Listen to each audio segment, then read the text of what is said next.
अस्मत्गुरुसमारम्भां यतिशेखरमध्यमां लक्ष्मीवल्लभपर्यन्तां वन्दे गुरुपरम्पराम् ஆழ்வார்கள் வாழி அருளிச் செயல் வாழி தாழ்வாதுமில் குறவர்தாம் வாழி ஏகழ்வாறுமுய்ய அவர்கள் உரைத்தவைகள் தாம் வாழி செய்யமறை தன்னுடனே சேர்ந்து அஞ்சு குடிக்கொரு சந்ததியாய் ஆழ்வார்கள் தம் செயலை விஞ்சி நிற்கும் தன்மையளாய் பிஞ்சாய்ப் பழுத்தாளையாண்டாளை பத்தியுடன் நாளும் வழுத்தாய் மனமே மகிழ்ந்து.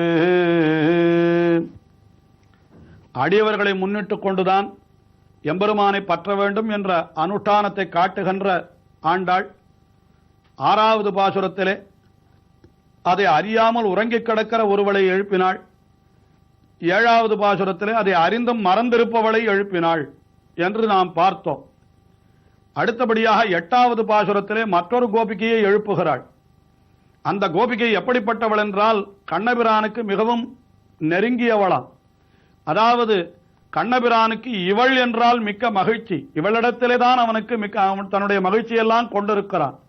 அதே போல இவளும் கூட அவனிடத்திலே தான் தன்னுடைய மகிழ்ச்சியெல்லாம் கொண்டிருக்கிறாள் என்று ஒருத்தருக்கொருவர் உயிராக இருக்கக்கூடிய ஒரு கோபிகையாம். அப்படிப்பட்ட கோபிகையை எழுப்புகிறார்கள். வழக்கம் போலே பொழுது விடுந்ததற்கு ஒரு அடையாளம் சொல்லி எழுப்புகிறார்கள் என்று இப்படித்தான் இந்த பாசுரமும் அமைந்திருக்கிறது.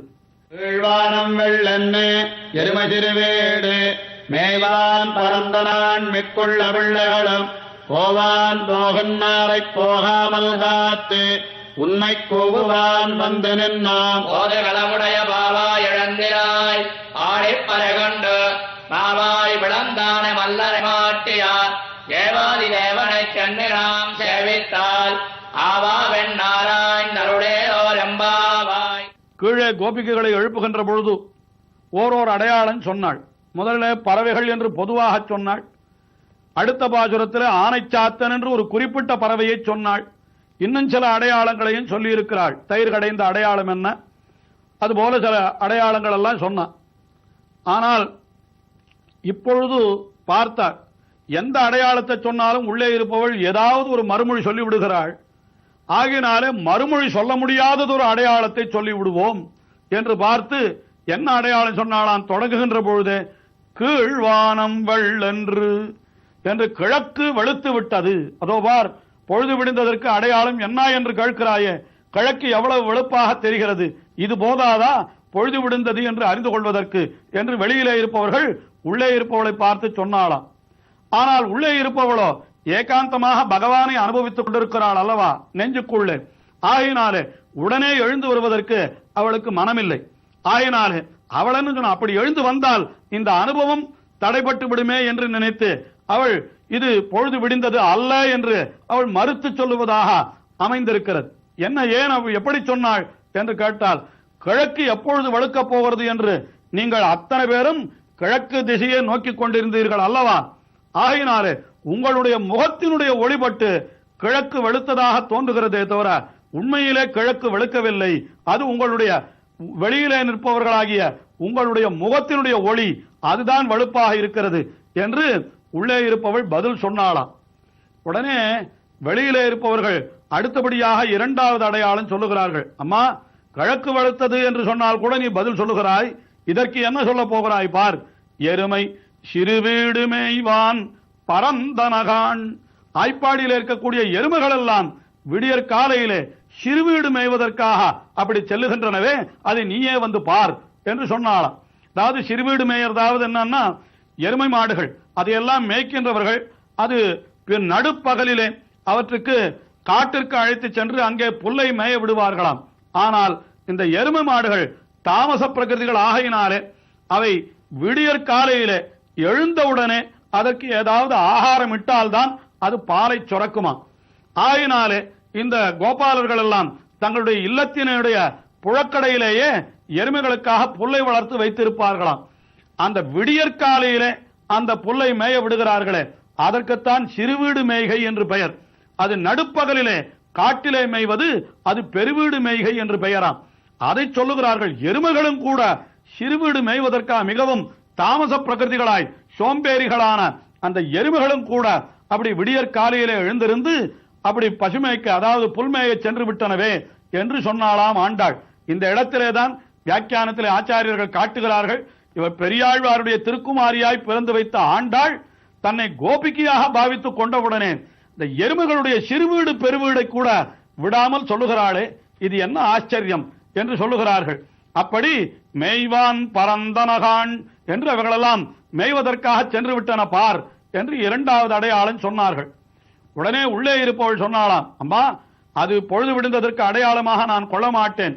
உங்களுடைய முகத்தினுடைய ஒளிபட்டு அந்த கிழக்கை சூழ்ந்திருந்த இருளெல்லாம் அப்படி திரள் திரளாக கலைந்து செல்லுகின்றன, அது உங்களுக்கு எருமைகளாக தெரிகின்றன என்று நான் நினைக்கிறேன்.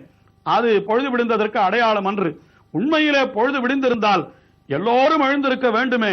ஏதோ நீங்கள் ஒரு சில பேர் மட்டும்தானே என்னுடைய இல்லத்தின் முன்னாலே நிற்கிறீர்கள், மற்றவர்கள் இன்னும் உறங்கி கிடக்கிறபடியினாலே பொழுது விடியவில்லை என்றே நான் நினைக்கிறேன் என்று உள்ளே இருப்பவள் சொன்னாளாம்.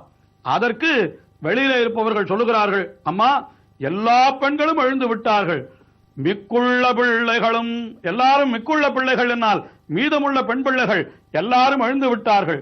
அவர்களெல்லாம் எங்கே சென்றார்கள் என்றால் எல்லாரும் பாவைக்களத்திற்காக அப்படி போய்கொண்டிருக்கிறார்கள்.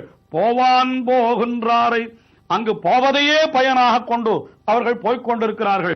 எப்படி திருவேங்கட யாத்திரை என்றால் அது திருவேங்கட யாத்திரை செல்லுவதே பயணம், அதுபோல இந்த பாவை நோன்பிற்காக செல்லுவதையே பயனாக கொண்டு அவர்கள் எல்லாம் போய்கொண்டிருக்கிறார்கள். அவர்களை போகாமல் காத்து என்ன செய்தோம், அவர்களை போகவிட்டாமல் தடுத்து நிறுத்தினோம். எப்படி தடுத்து நிறுத்தினீர்கள் என்று கேட்டால் உன்னை கூவான், இன்னும் இந்த கோதுகலமுடைய பாவையான நீ வரவில்லை என்று சொன்னோம். அவர்கள் அப்படியே தாங்கள் எடுத்த அடி அடுத்த அடி வைக்காமல் அப்படியே நின்று விட்டார்கள். ஆயினாலே எல்லாரும் எழுந்தாயிற்று, நீ வரவில்லை என்று அவர்கள் எல்லாம் அங்கே காத்து கொண்டிருக்கிறார்கள். ஆக போகாமல் காத்து உன்னை கூவான் வந்து நின்றோம் என்று சொன்னாராம். உடனே உள்ளே இருப்பவள், அப்படி எனக்காக எல்லாரும் காத்து கொண்டிருக்கும்படியாக எனக்கு என்ன பெருமை என்று கேட்க, உடனே கோதுகலமுடைய பாவாய், கோதுகலம் என்றால் தமிழிலே குதூகலம் என்று சொல்லுகிறோமே, அதுதான் கோதுகலம் என்றாகிறது. அதாவது குதூகலம் என்னால் மகிழ்ச்சி, கண்ணனுடைய மகிழ்ச்சியை உன்னிடத்திலே உடையவள் நீ, உன்னுடைய மகிழ்ச்சியை கண்ணனிடத்திலே உடையவள். ஆகையினாலே நீ இல்லாமல் போனால் கண்ணன் எங்களுக்கு அருள் புரிவானா? ஆகையினாலே கோதுகலமுடைய பாவா எழுந்திராய். நாம் செய்ய வேண்டிய காரியம் என்ன? பாடி பறை கொண்டு எம்பெருமானை பாடுவதையே பறையாக கொண்டிருக்கிறோம். நாம் பறை என்னால் அதுதான் அடைய வேண்டிய பேரு பயன். அப்ப பாடி பறை கொண்டு என்னால் பாடுகையாகிற பறை கொண்டு என்று எம்பெருமானை துதிப்பதையே பயனாக கொண்டு நாம் எம்பெருமானுடைய பெருமைகளை பாட வேண்டாமா? என்ன பாட வேண்டும் என்றால் மாவாய் பிளந்தானை என்று முதலிலே, மா என்றால் கேசி என்கிற அசுரன், அவனுடைய வாய் பிளந்த சரித்திரம் கீழ்ப்பாசுரத்திலேயே கேசவனை பாடவும் என்று சொன்னார்கள். அதே சரித்திரம் தான் மறுபடியும் இங்கே சொல்லப்படுகிறது. ஏன் சொன்னதையே திருப்பி திருப்பி சொல்லுகிறார்கள் என்றால், திருவாய்ப்பாடியிலே கம்சனாலே ஏவப்பட்டு கண்ணபிரானுக்கு தீங்கு விளைக்க வந்த அசுரர்களிலே கடைசியாக வந்த அசுரன் இந்த கேசி என்பவன் தான். ஆகினாலே அந்த கடைசியாக வந்த அசுரனும் தொலைந்தான் என்கிற மகிழ்ச்சியினாலே தான் இவர்கள் அதையே திருப்பி சொல்லுகிறார்களாம், மாவாய் பிளந்தானை. அது மட்டுமா, இங்கே தொலைத்தவன் அடுத்தபடியாக மதுரா நகரத்திற்கு சென்றான். அங்கே போய் என்ன செய்தான் என்றால், மல்லரை மாட்டிய தேவாதி தேவன் என்று மல்லர்கள் எல்லாம் அந்த கண்ணபிரானுக்கு தீங்கு இழைப்பதற்காக அப்படி வந்த பொழுது ஏவிற்று செய்வான் என்று எதிர்ந்து வந்த மல்லரை சாவத் தகர்த்த சாந்தனிதோள் சதுரன் என்று சொல்லும்படியாக நல்ல அழகான தோளை உடையவன், அந்த மல்லர்களை அழித்தவன். அவன் யார் என்றால் அவன்தான் தேவாதி தேவன். காண்டக தோழன்னல் தென்னத்தியூரர் என்று திருவரங்கத்து அமுதனார் சொல்லுகிறார் போலே அந்த தேவாதி தேவன் தான் மல்லர்களை அழியச் செய்த அப்படிப்பட்ட காண்டக தோளை உடையவன் என்று நினைக்கும்படியாக அந்த தேவாதி தேவனை சென்று நாம் சேவித்தால், அந்த எம்பெருமான் அவன் நாம் இருக்கிற இடத்திற்கு வந்து நமக்கு அனுகிரகம் செய்வதாக அவன் அங்கே காத்து கொண்டிருக்கிறான். ஆனால் அவனுக்கு அதற்கு இடம் கொடாமல் அவன் இருக்கிற இடத்திற்கு நாமே சென்று போய் அவனை சேவித்து விட்டோமானால் அப்பொழுது என்ன ஆகும் என்றால், ஆ என்று ஆராய்ந்தருளன். ஐயோ ஐயோ என்று அவன் அப்படியே பதறி துடிப்பான். நீங்கள் இருக்கிற இடத்திற்கு நான் உங்களை தேடிக்கொண்டு வந்து உங்களுக்கு அனுகிரகம் செய்ய வேண்டி இருக்க, நான் இருக்கும் இடம் தேடி நீங்கள் வரும் வரை நான் வாழாவிருந்து விட்டேனே, இது என்ன கொடுமை, இது என்ன கொடுமை என்று அவன் துடிப்பான். அப்படி அவனை துடிக்க விடும்படியாக என்ன செய்ய வேண்டும்? அந்த மாவாய் பிளந்தவனை, மல்லரை மாட்டியவனை, தேவாதி தேவனை சென்று நாம் சேவித்தால் என்று, நாம் அவன் இருக்கும் இடம் சென்று சேவித்தால் அவன் என்ன செய்வன்? ஆ ஆ என்று ஆராய்ந்து அருள்வன். நாம் எதற்காக வந்திருக்கிறோம் என்பதை ஆராய்ந்து அருள்வன். மேலே இதே விஷயத்தை மாரிமலை முழங்கில் என்கிற 23வது பாசுரத்திலே அவனிடத்திலேயே விண்ணப்பிக்கின்ற பொழுது, யாம் வந்த காரியம் ஆராய்ந்து அருள் என்று அவனை பிரார்த்திக்கிறாள். அது இப்பொழுது சொல்லுகிறாள். என்ன சொல்லுகிறாள்? நாம் சென்றோமானால் அவன் ஆராய்ந்து ஆராய்ச்சி பண்ணி நமக்கு அருள்வான். தண்டகாரண்யத்திலே இருக்கக்கூடிய ரிஷிகள் எல்லாம் ராமபிரானிடத்திலே வந்து சரணாகதி செய்த பொழுது அப்படி சக்கரவர்த்தி திருமகன் துடித்தான். ஐயோ, நீங்கள் இருக்கிற இடம் தேடி நான் வர வேண்டி இருக்க, நான் இருக்கும் இடம் தேடி நீங்கள் வரும்படி ஆயிற்றே, என்னை மன்னித்து விடுங்கள். பிரசீதந்து பவந்தோமே ஹ்ரீரேஷாகி மமாத்துலா என்று சொன்னான். ஆகையினாலே அப்படி ரிஷிகளுக்கே சொன்னவன் பெண்களாகிய நமக்கு அப்படி சொல்லாமல் விடுவானோ?